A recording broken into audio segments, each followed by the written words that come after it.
Pahiya po mga kababayan. Pahiya po itong si Amy Marcos. Bakit?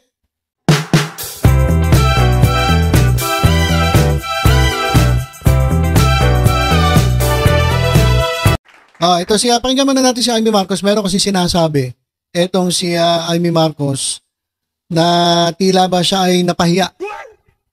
So, fake news. Meron po siya sinabi na fake news.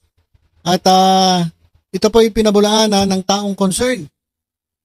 Sino ba yon? Ito, pakinggan muna natin si Amy Marcos. Hindi, nakikiisa lamang ako sa Duterte Block po at hindi naman talaga pupunta. Hindi pumunta last year si Bongo, si Bato, hindi rin pupunta si Robin, ako rin, si Senator Marcoleta. Hindi ko alam kung ano ang desisyon. Pero nag-usap-usap po kami na hindi talaga pupunta. Okay, so ganito yan.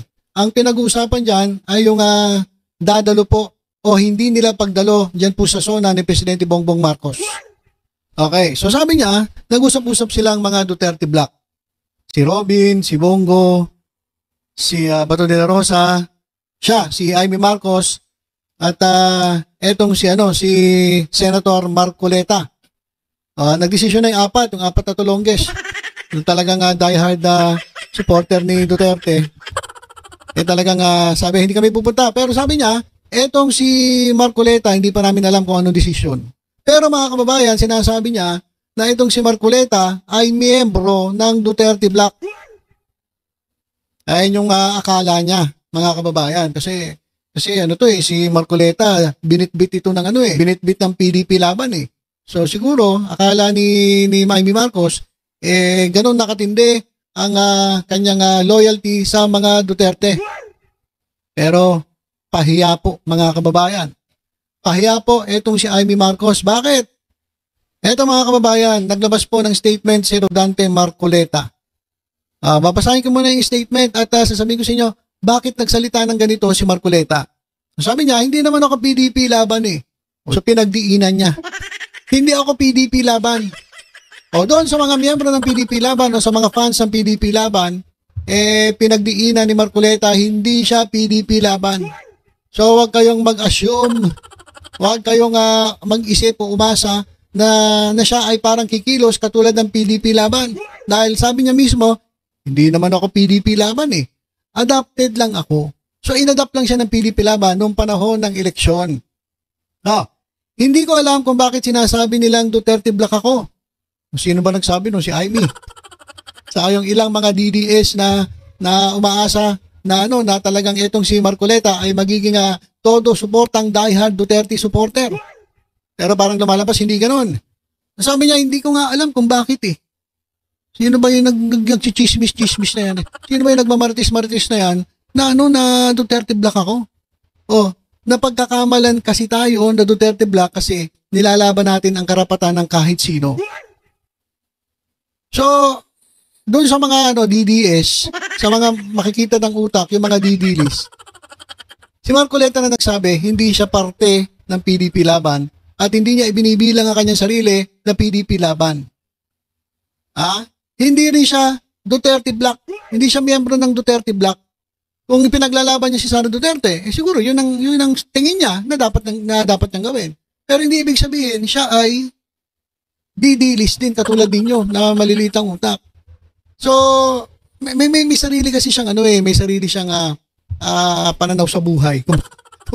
Hindi natin siya pakialaman kung sino gusto niya pagtanggol at kung sino gusto niya kampihan. Pero, sinasabi niya, malinaw na malinaw, mga DDList kayo, hindi siya miyembro ng Duterte Block.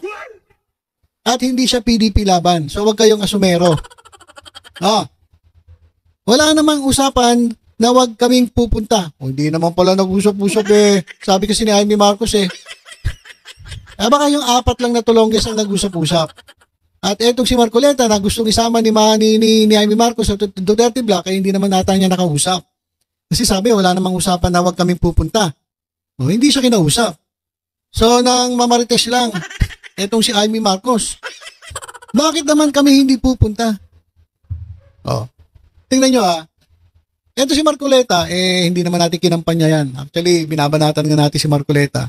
Pero gusto ko itong sinasabi niya Gusto ko yung sinasabi niya na bakit hindi kami pupunta? Ano ba ang reason ba't hindi pupunta? Kasi ang dahilan ng mga Duterte Black ni Bato de la Rosa, Amy Marcos, Robin Padilla, at ni Bongo, kaya hindi sila pupunta dahil Duterte sila. Dahil masama ang loob nila kay Pangulong Bongbong Marcos dahil dinala si former president sa The Hague. So, ayun ang ano nila eh. Yun yung sinasabi ko sa inyo na hindi na po sila, yung trabaho nila hindi na po para sa tao. Yung trabaho nila para na sa Duterte, para na doon sa kanilang partido, para doon sa kanilang bloke, doon sa Duterte bloke, sa Duterte Black. Di ba? Eh bakit nga naman hindi pupunta si Marcoleta? Oh, ano kasunod na sinabi ng Marcoleta? Katungkulan namin iyon. Oh, makinig kayo doon sa 4 na Duterte Black. Oy, Amy Marcos, makinig ka. Robin Padilla, makinig ka. Bongo, makinig ka. De la Rosa, sino tong De la Rosa? Ronald De la Rosa. Oh, makinig kayo. Katungkulan ninyo, iyon ang umaten sa SONA.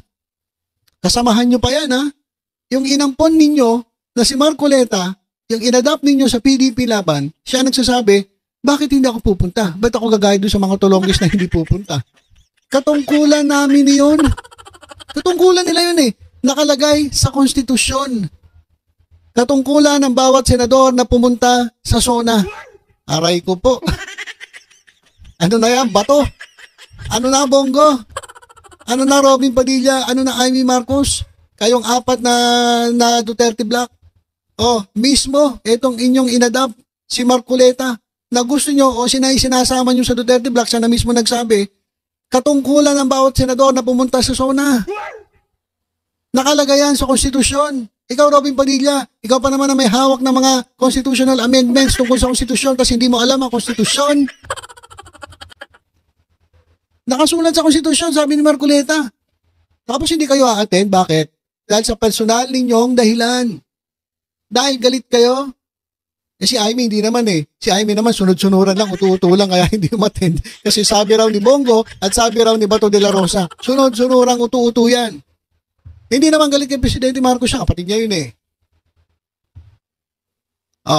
Sumunod lang, nauto lang. Etong si Amy Marcos. Ang talagang ayaw umatin yung 3 bugok, yung 3 stooges, si Bongo, si Bato de la Rosa, at ito si Robin Padilla. At si Robin Padilla na may hawak na constitutional amendments o yung Committee on Constitution, hindi alam ang nilalaman ng konstitusyon kasi ayon mismo kay Marcoleta, nakalagay sa konstitusyon katungkulan ng bawat senador na pumunta sa SONA. Hindi mo alam yan, Robin Padilla. Makinig ka. Matuto ka dyan sa inadapt ninyo sa PDP na hindi, liwanagin ko hindi niya binibilang ang kanyang sarili bilang miyembro ng PDP laban at hindi niya binibilang ang sarili niya bilang Duterte Black. Supalpal na pagmumukha nyo yan. At eto, tinuturuan pa kayo. Mali ang ginagawa ninyo dahil katungkulan ninyo base sa konstitusyon ang sumama dyan at manood, pakinggan ang report ng presidente. Para ding si yung mga Duterte, mga congressman na mga Duterte na lumayas po, hindi nakinig. Yan, pare-parehas kayo. Hindi nyo alam ang trabaho ninyo. Kasulat daw yan sa konstitusyon, ayon mismo kay Marcoleta. Nako. Ito kasi ang kwento mga kababayan. Dumaan ang presidente pagkatapos na magsalita, tapos kinamayan niya si Marcoleta. Grabe yung kamayan at nagkakayakapan pa. So naging issue yon mga kababayan, issue yun sa mga didilis. Bakit ganon? Ba't gano'n si Marcoleta? Di ba galit siya kay Marcos kasi Duterte siya, Duterte Black siya, PDP laban siya, mga ugok. Hindi siya PDP laban, hindi siya member ng Duterte Black. Mga tanga. Tungkol naman sa binati ako ng Pangulo, palagay ko naman isang bagay na hindi dapat ipagtaka ng kahit sino man. Senador naman ako, Pangulo naman siya, kaibigan ko naman siya, alangan namang hindi kami magkamayan man lang. Doon sa mga bumabatikos kay Marcoleta, at doon sa mga marites, na mga marisol na nagagalit. Ewan ko, hindi ko alam kung nagagalit o nagtataka bakit si Marcoleta nakapagkamayan kay Pangulong Bongbong Marcos. Senador siya eh. Pangulo yung kinamayan niya. Alangan namang hindi man lang kami magkamayan. Wala naman kami personal na galit sa isa't isa. Ayan kasi ang mga utak ng mga didilis. Personal yung kanilang galit.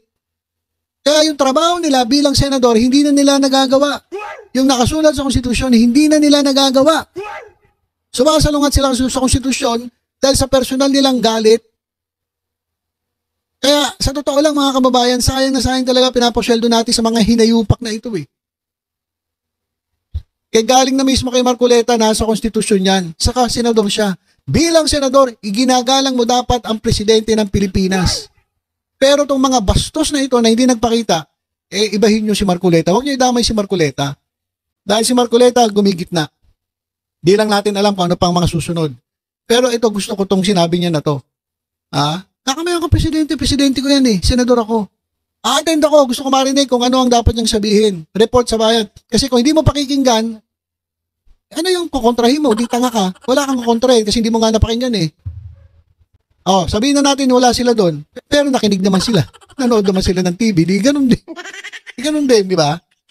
Tapos habang nakikinig sila, pinapakinggan lang nila yung mga hindi magandang sasabihin. Naghahanap ng butas. Ganun po. Etong Duterte Black. Isa pa po siguro ayaw ko lang kung gusto niyo pong sagutin itong punto na ito.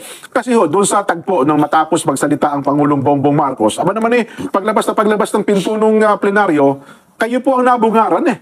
Ang sabi pa naman doon sa mga balita at yung kasama niyo po sa senador, yun daw pong Duterte Black, kasama daw po kayo doon, ay hindi pupunta doon sa zona ng Pangulo. Pero ano daw ba nangyari? Ba't nandun kahit mukhang ang Pangulong Bongbong pa po ay yumakap ata sa inyo at mukhang nag-abrisyete pa sa inyo, Sen? Ano ba talaga nangyari? Sino ba yung nagsabi na ang Duterte Black ay hindi pupunta? Wala akong alam doon. Ang sabi ho... Yeah. Wala daw siyang alam doon. Marcos. Wala naman daw siyang alam doon sa nagsasabi na Duterte Black. Ni Senadora Amy, nagsalita ata. Si iba pang mga miyembro po ng Duterte Black. Una, Sen, kayo ba kinukonsidera nyo yung sarili na miyembro kayo ng Duterte Black? Hindi ako PDP laban eh. Ayun. Alam nyo naman na nung nangampanya ako, maski na nung 2022, adapted lang ako. Yun, opo. Kaya hindi ko alam kung bakit nila sinasabing Duterte Black ako. Opo. Napagkakamalan kasi tayo na... Ayan mga kababayan. Ayan yung nagkamayan sila ni Presidente Bongbong Marcos. Wala pong kumbaga sama ng loob at galit between Marcoleta and President Marcos. Wala, tingnan nyo mga kababayan, grabe pa nga, nagkayakapan pa ata. Duterte Black. Kasi nga, nilalaban naman. Di binibiro pa ni Presidente. Ngayon, umiiyak yung mga didilis. Bakit daw ganyan? Ay, makinig kayo kay dito mismo kay Senator Marcoleta. 2022, adapted lang ako. Yun, opo. Kaya hindi ko alam kung bakit nila sinasabing Duterte Black ako. Opo. Napagkakamalan kasi tayo na Duterte Black. Kasi nga, nilalaban naman natin ang mga karapatan kahit sino. Nagkataon lang na ang karapatan naman ng mga Duterte, kailangan din nating ibigay yung due process para sa kanila. Napagkakamalan tayo na meron tayong kinikilingan. Hindi. Mapapansin mo sa lahat ng galaw natin, sa lahat ng action natin, palaging yung batas ang gusto nating ipairal. Kung ano yung due process of law. Palaging gano'n eh. Siguro dahil sa pagiging abogado ko, yung nakikita ko, yung kahit sino, kalaban mo siya o hindi, ibigay mo yung para sa kanya na nakatalagang karapatan sa ilalim ng mga batas natin. No, shoot this kaso. Ngaya mo ata sa shoot na mga lena dapat ulit din yan. Kung matapangot na dalut na bro, na nasa singali mo barat. No, shoot this kaso barat nga niya kasudas. Dapat mo na shira mo na hindi shit man na niya ka nga mas nali. Hangar bayad mo kunik na sila. Delo kramos niya. Lagi ako rumart no ko ya ko rublad. Yo barat nga wag agad niya. Ni ruso pa sa nito. Ni pisiya na nga. Ni tilaga ngoy ni no shoot this mo ni mo sa no shoot this ka sa ano ya ka mauronit.